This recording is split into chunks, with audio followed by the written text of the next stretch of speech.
오늘 국민의힘이요. 조국 혁신당의 비례 1번 박은정 후보의 배우자를 검찰에 고발했습니다.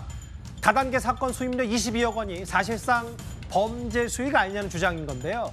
조국 대표의 전관예우에 관련된 반응들 그동안 어떻게 일관되게 혹은 변해왔는지 한번 만나보겠습니다.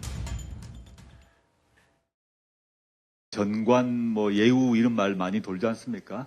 사실은 그 전관 예우가 아니라 정확한 얘기는 전관 범죄고 전관 비리거든요. 그게 예우라는 게 말이 안 되는 얘기입니다. 그래서 그 검찰이든 법안이든 고위직 전관을 수임을 하게 되면 비용이 엄청납니다.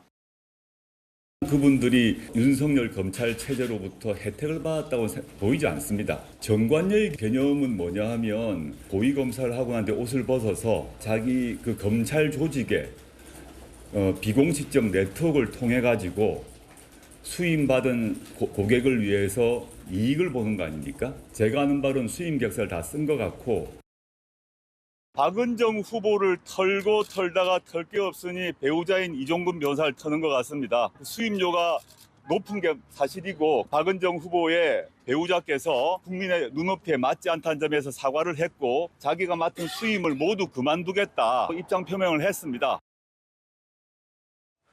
본인을 고발하겠다는 서울시의원의 얘기에 대해서는 오늘 이런 입장도 내놨습니다. 잠깐 만나볼까요?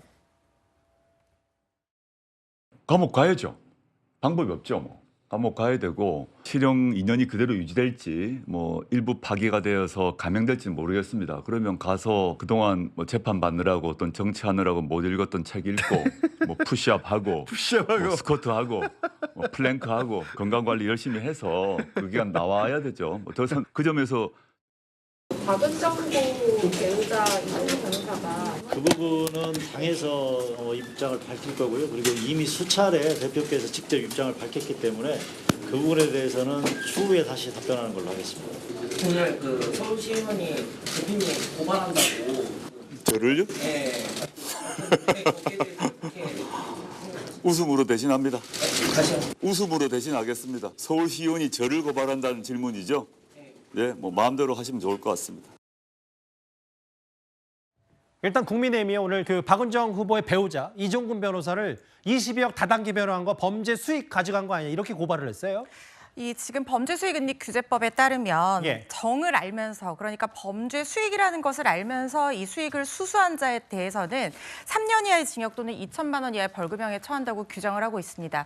아마 이 규정을 근거로 이 이종근 변호사가 받은 이 수임료가 결국에는 다단계 범죄의 수익에서 나온 것이라고 보고 예. 고발을 한 것으로 보이는데요.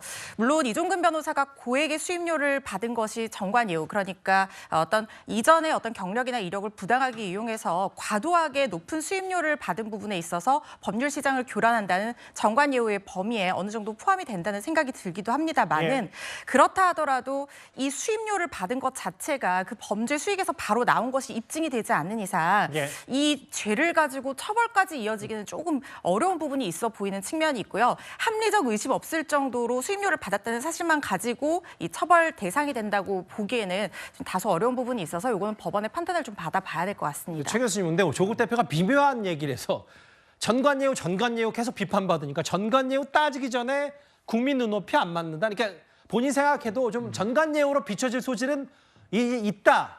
인정을 어느 정도 이제 한 거예요? 그렇게 보여지죠. 그러니까 이게 국민의 눈높이에 전관예우로 보인다는 거잖아요. 예를 들어서 그 박은정 검사의 남편 되시는 분도 본인도 전관예우가 아니라고 주장을 하시지만 본인 입장에는 그렇게 볼 수 있지만 국민들의 관점에서 보면 본인이 그 사건을 수사했던 그 관련된 부분에 본인이 나와서 또 변호사를 하는 거잖아요.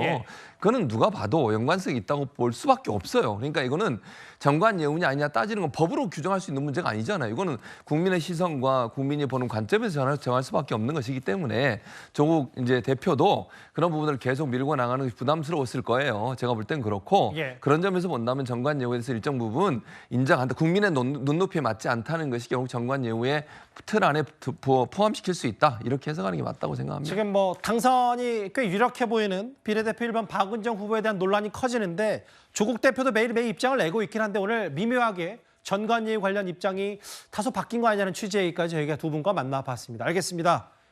조국 혁신단 얘기는 여기까지면